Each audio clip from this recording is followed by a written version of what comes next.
Call the meeting to order. Any adjustments to the agenda? We know there's gonna be one. We're gonna scratch out 12.1. Yeah. Any other adjustments, Mr. Superintendent? Or board members? I'd like, do we have a follow-up from the last board meeting with the presentations? We can. Well, We don't have one. Did you want to schedule one? no, we talked about it and we said that we wanted to know what they found out. Oh, that, we didn't have our buildings and ground meeting. Yeah, you mean They a got canceled. BG&T? We got That's- bumped. That's Well, what- they must have turned something into Chris by now. No, they was gonna present to the building Oh. and ground Next that week. night, Oh, and we didn't have a meeting. We'll put it, what we Percy would. wasn't gonna be there, so he lost your quorum, and then Chris got called away. So, So it's this next week. as I told Chris, there was no sense for Dustin and I to meet, because there was no quorum, and the Right. whole no, we couldn't recommend anything further to the board. so if you have one member, it's not a quorum? No, you have to have two members, You both have to be there. any committee meeting. Oh, So we're gonna have a meeting next week. 23rd, I believe. is it? so, No, 20, Week of the 20th, so So some the point. 28th, we gotta pick a day. so if they're presenting it to the buildings and grounds, have they presented anything to Chris yet? They have not yet, no. And the only reason I'm asking, because I thought we set a deadline for him. Well, we did, but that got bumped, is what he was just explaining. because the meeting got canceled. Two different scheduling conflicts.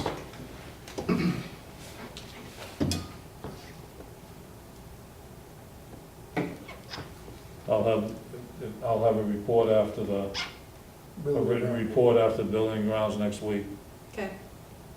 and I'll get that emailed to everybody. So I'll put that right there. Motion to accept the board meeting agenda as adjusted, removal of 12.1 was the only adjustment. So moved. Second. All those in favor? Opposed? Abstentions?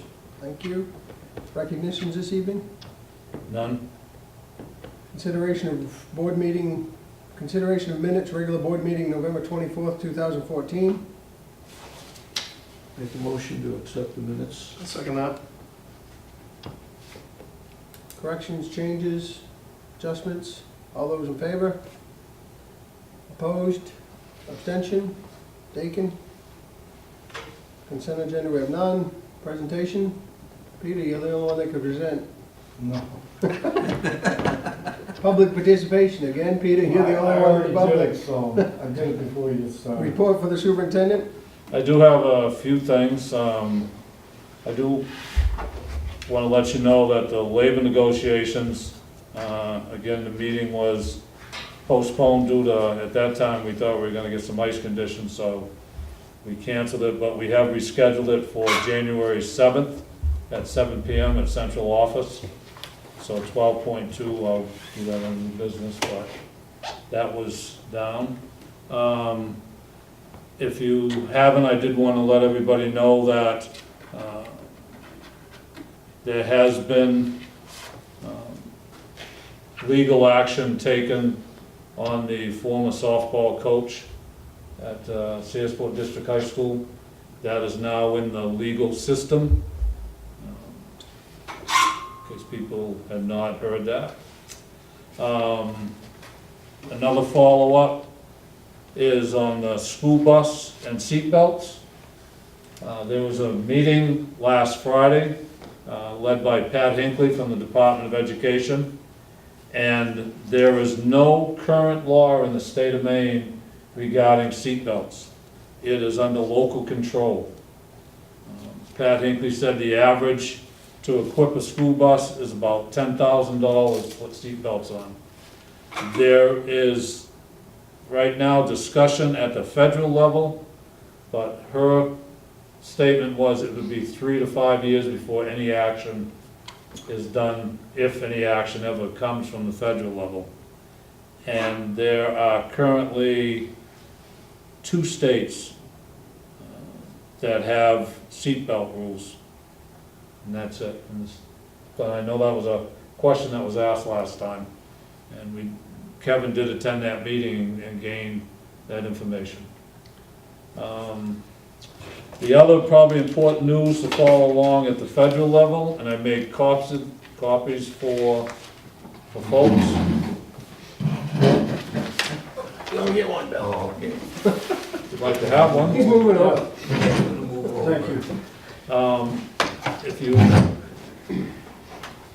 heard anything about, in the old days called the No Child Left Behind Act, that is no longer in effect. There's a new one out called the ESSA, for Every Student Succeeds Act. And what I did was I tried to find some articles that would explain it, because I'm certainly not gonna be capable of explaining it at this point. And this article from the Portland Press Herald really gives you some of the key differences in the new education law. And then I also attached to that a statement that came from the Superintendent's Association that explains some of the same things, but with a little different use of vocabulary. So, you will be hearing about this over the next few weeks. There are some potential changes in the state of Maine that may come from that. One of them is the teacher evaluation. So, you know, I'll keep you up to date on that, but in case there are any questions, here's some of the reading. And, you know, I know about as much as what this article says at this point, because it's just now, it's, I guess, what'd they say, 1,065 pages long. And the Department of Ed is now starting to dig into that and find out how that can affect Maine. The other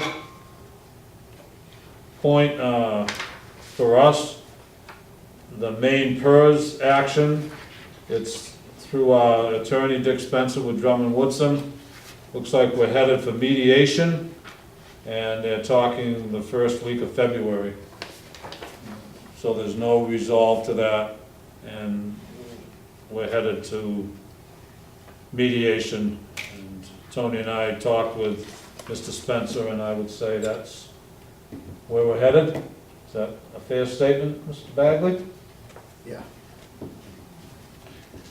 Chris, what was that, the main one? The main PERS, that was the 2.9 million. the 2.9 million that we, Gotcha. we're headed for mediation on that. One other question is, I'm assuming that Northport and, isn't Frankfurt involved now? Northport is involved now. Mm-hmm. Frankfurt, the time that they had put in their letter has passed. Oh, okay. Yeah, so it's Northport, RSU 71 and RSU 20. And then the other is, I want to sort of give you a timeline of our budget procedure that we'll be following, and the teachers, and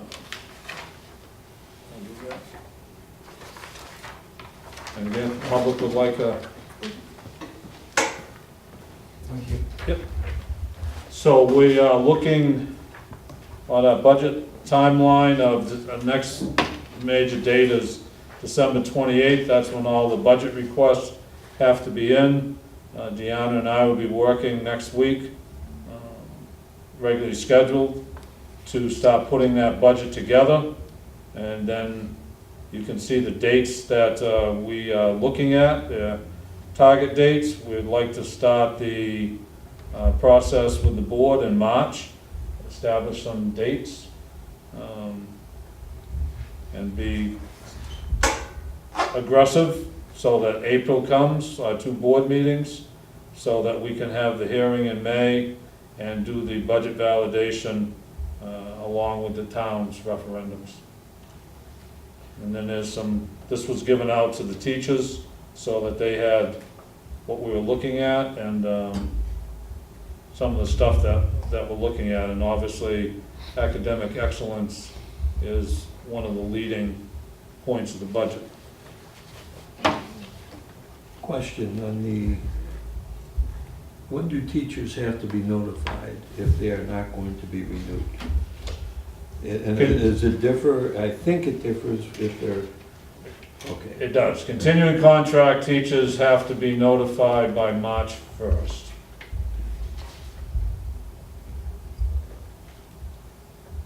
They have to have a 90-day notice. The probationary teachers, which now are the first, second, and third-year teachers, really can be any time, but professionally, you try to let them know as soon as possible. Okay. And when you say March 1st, and that's when, March is when school board workshops on proposed budget start in March. Correct. Let's assume for the sake of discussion that we have a continuing contracted teacher that we might be letting go.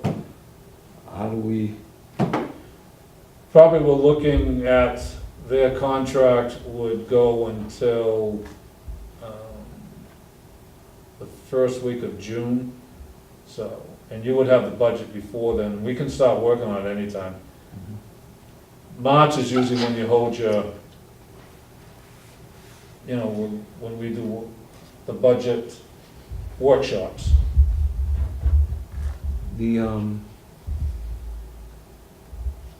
just an aside, that doesn't mean a whole lot, but Board of Assessment Review a couple years ago met with someone who wanted the abatement on their taxes, but they missed the deadline, so there was nothing that we could do, okay? And they had to wait another year if they were gonna come forward. Deadlines are important. If you go beyond the deadline with teachers, what you have to do is pay them 181. Okay, so there's a formula there. Yes. All right. The recommendation is March 1st, but legally it's March 15th. Okay. Just so then that we know that whatever the deadlines are, and then the same thing with the topic that Mr.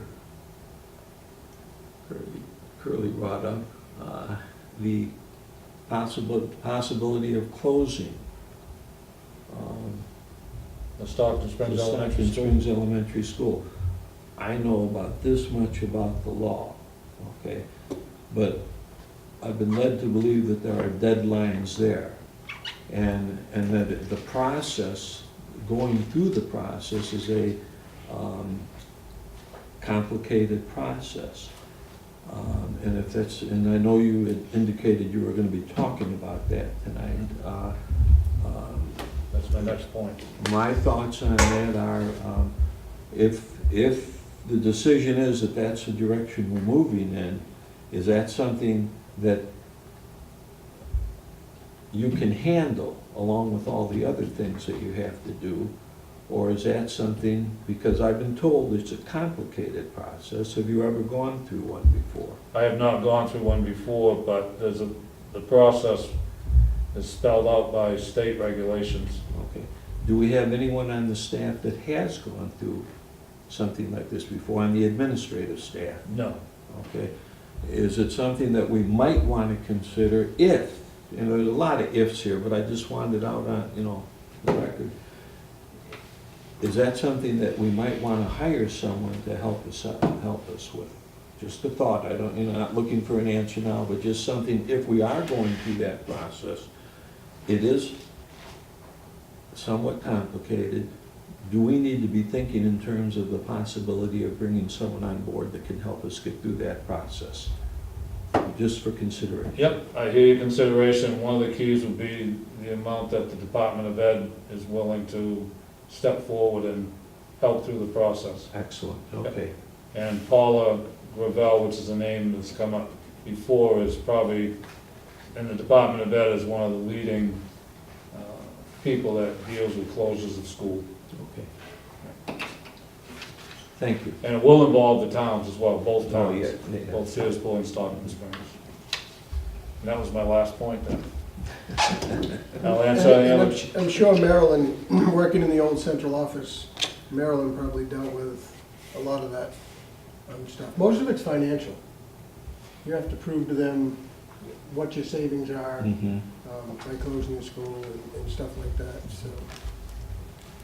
But I would almost bet that Marilyn dabbled in some of that, knowing how the old central office operated. She'll have the paperwork.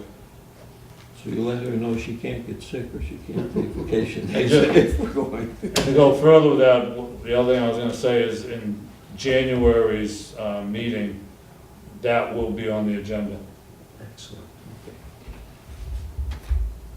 Well, part of my concern is that, I'm not sure if you're aware that we have a superintendent that's also a principal. First time here, and there's a ton of work that has to be done and is getting done, okay? We can't keep piling on and on and on. There is, so I'm hoping that superintendent, if need, will step forward and say, help me out here. I have a list later on that I'll show you. I'm sure you What's will. coming down the second half of the school year. Okay. That's right here. Committee reports, we have none this evening. I assume it was done. Sorry. Unless there are any questions. Just a small clarification, that seatbelt approximation, 10K, was that, I'm assuming, per bus? Yes. You gotta remember, buses are designed so that seat belts are not a requirement. Yeah. Been at another 45 minutes to a bus run to have somebody Buckle them up. buckle them up and unbuckle them. And just not to elongate the answer, but we have a student that we transport to Ellsworth every day, and in the van, and she actually has a 5-point harness that we put on her. And that's part of the ed tech's job, is to make sure that she's securely into a seat before they go anywhere. But I'm assuming when she goes, it goes from here to there, there are no stops, no kids getting No, on and there are getting not. off on the bus. Kids are getting up and getting off, and, and then seat belts come off, and someone has to make sure they're back on, and it's just, Correct. Moving on, we have no old business. Percy's not even here tonight to talk about. Moving on to new business, 12.2, executive session, labor contract negotiations pursuant to 1 MRSA 4056D. No need. No need, because you guys didn't meet. Correct. So we're gonna skip that one. So we'll move on to 12.3, executive session for purpose of evaluation of officials, appointees, employees pursuant to 1 MRSA 4056A. All those in favor?